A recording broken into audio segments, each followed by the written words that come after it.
രാഹുൽ ലൈംഗിക വൈകൃത മനോരോഗി. അതേസമയം മുകേഷിൻ്റേത് തീവ്രത കുറഞ്ഞ പീഡനമെന്നാണ് CPM പറയുന്നത്. രാഹുൽ മാങ്കൂട്ടത്തിനെതിരെയുള്ള പീഡന ആരോപണവുമായി താരതമ്യം ചെയ്താൽ മുകേഷിൻ്റേത് തീവ്രത കുറഞ്ഞ പീഡനമെന്ന് അഖിലേന്ത്യാ മഹിളാ അസോസിയേഷൻ പത്തനംതിട്ട ജില്ലാ സെക്രട്ടറി ലസിത നായർ. കൊടും ക്രിമിനലും ബലാത്സംഗ വീരനുമായ രാഹുൽ മാങ്കൂട്ടത്തിൽ നിർദ്ദേശിച്ചവരാണ് ജില്ലയിലെ കോൺഗ്രസ് സ്ഥാനാർത്ഥികളിൽ ഭൂരിപക്ഷവും. പീഡന പരമ്പരകൾക്ക് കാവൽ നിന്നവർക്കും അയാളുടെ അടിമകൾക്കുമാണ് സീറ്റ് നൽകിയതെന്നും ലസിത നായർ ആരോപിച്ചു. ഏറ്റവും ഒടുവിൽ പരാതിയുമായി രംഗത്ത് വന്ന യുവതിയെ രാഹുലിനു വേണ്ടി ഹോം സ്റ്റേയിൽ എത്തിച്ചു കൊടുത്തത് യൂത്ത് കോൺഗ്രസ് നേതാവ് ഫെന്നി നൈനാനാണ്. അവിടെ വെച്ച് രാഹുൽ അതിക്രൂരമായി പീഡിപ്പിച്ചതായാണ് യുവതി വെളിപ്പെടുത്തിയത്.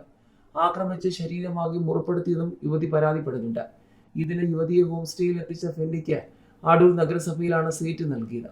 യൂത്ത് കോൺഗ്രസ് പ്രസിഡന്റ് തിരഞ്ഞെടുപ്പിൽ വ്യാജ തിരിച്ചറിയൽ കാർഡ് നിർമ്മാണത്തിൽ ആരോപണ വിധേയനാണ് ഫെന്നിയെന്നും ലസിത പറഞ്ഞു. നിരവധി പരാതികൾ ലഭിച്ചിട്ടും എല്ലാം പൂഴ്ത്തിവെച്ച KPCCയാണ് രാഹുൽ വിഷയത്തിൽ രണ്ടാം പ്രതിസ്ഥാനത്തുള്ളത്.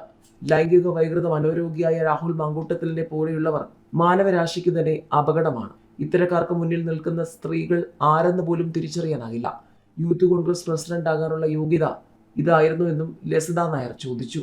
മോശം മെസ്സേജ് അയച്ചു, കോൺഗ്രസിലെ ഒരുപാട് സ്ത്രീകളോട് മോശമായി പെരുമാറി, രാഹുലിനെതിരെ പുതിയ വെളിപ്പെടുത്തൽ. രാഹുൽ മാങ്കൂട്ടത്തിനെതിരെ പുതിയ വെളിപ്പെടുത്തലുമായി KPCC സംസ്കാര സാഹിതി ജനറൽ സെക്രട്ടറിയും പ്രസാധകയുമായ MA ഷഹനാസ്. രാഹുൽ മോശം മെസ്സേജ് അയച്ചെന്നാണ് ഷഹനാസിന്റെ പരാതി. ഇക്കാര്യം ഷാഫി പറമ്പലിനോട് പറഞ്ഞിരുന്നു. ഡൽഹിയിൽ കർഷക സമരത്തിന് പോയി വന്നപ്പോഴാണ് രാഹുൽ മോശം മെസ്സേജ് അയച്ചത്.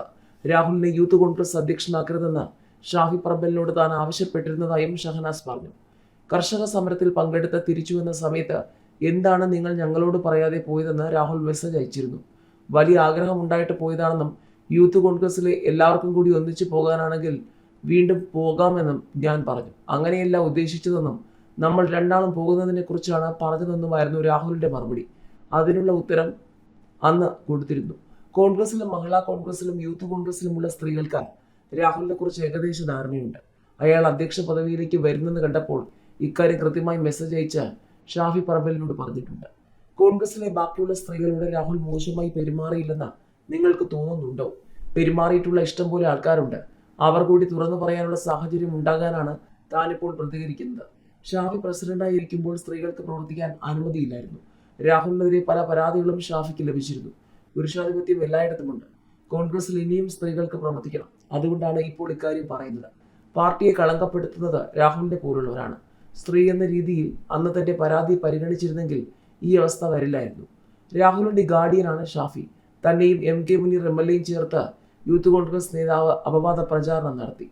ഇതിന്റെ ശബ്ദരേഖയടക്കം ഷാഫിക്ക് പരാതി നൽകി. പരാതിയുടെ പകർപ്പ് കോൺഗ്രസ് നേതാക്കൾക്ക് നൽകി. എന്നാൽ തനിക്ക് പാർട്ടിയിൽ പ്രവർത്തിക്കാനാവാത്ത സാഹചര്യമാണ് പിന്നീട് ഉണ്ടായത്. രാഹുലിൽ നിന്നും ലൈംഗിക അധിക്ഷേപം നേരിട്ട യൂത്ത് കോൺഗ്രസ് വനിതാ പ്രവർത്തകരെ നേരിട്ടറിയാം. ഈ കാര്യങ്ങൾ ശ്രദ്ധയിൽപ്പെടുത്തിയിട്ടുമുണ്ട്. ഷാഫി പറമ്പിൽ അധ്യക്ഷനായിരുന്നപ്പോൾ യൂത്ത് കോൺഗ്രസിൽ വനിതകൾക്ക് പ്രവർത്തിക്കാനാകാത്ത സാഹചര്യമായിരുന്നു. രാഹുൽ മാങ്കൂട്ടത്തിലെ യൂത്ത് കോൺഗ്രസ് അധ്യക്ഷനാക്കിയത് ഷാഫി പറമ്പലിന്റെ നിർദ്ദേശപ്രകാരമാണ്. ഉമ്മൻചാണ്ടി നിർദ്ദേശിച്ചത് JS അഖിലിനെയായിരുന്നു. ഉമ്മൻചാണ്ടിയുടെ നിർദ്ദേശം തള്ളിയാണ് ഷാഫിയുടെ തീരുമാനം നടപ്പിലാക്കിയത്. യൂത്ത് കോൺഗ്രസ് തെരഞ്ഞെടുപ്പിൽ വ്യാജ മെമ്പർഷിപ്പ് ചേർത്താണ് രാഹുൽ അധ്യക്ഷനായെന്ന ആരോപണം ഉയർന്നത് സംഘടനയിൽ നിന്ന് തന്നെയാണെന്ന് ഷഹനാസ് വെളിപ്പെടുത്തി. അതേസമയം രാഹുൽ മാങ്കൂട്ടത്തിനെതിരെ മറ്റൊരു കേസ് കൂടി പോലീസ് രജിസ്റ്റർ ചെയ്തു. ബംഗളൂരു സ്വദേശിനിയായ യുവതി കോൺഗ്രസ് നേതൃത്വത്തിന് കൈമാറിയ പരാതിയിലാണ് കേസ്.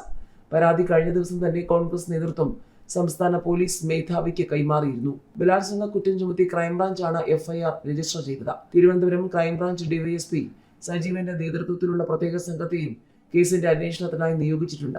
യുവതിയിൽ നിന്നും അന്വേഷണ സംഘം മൊഴിയെടുക്കും.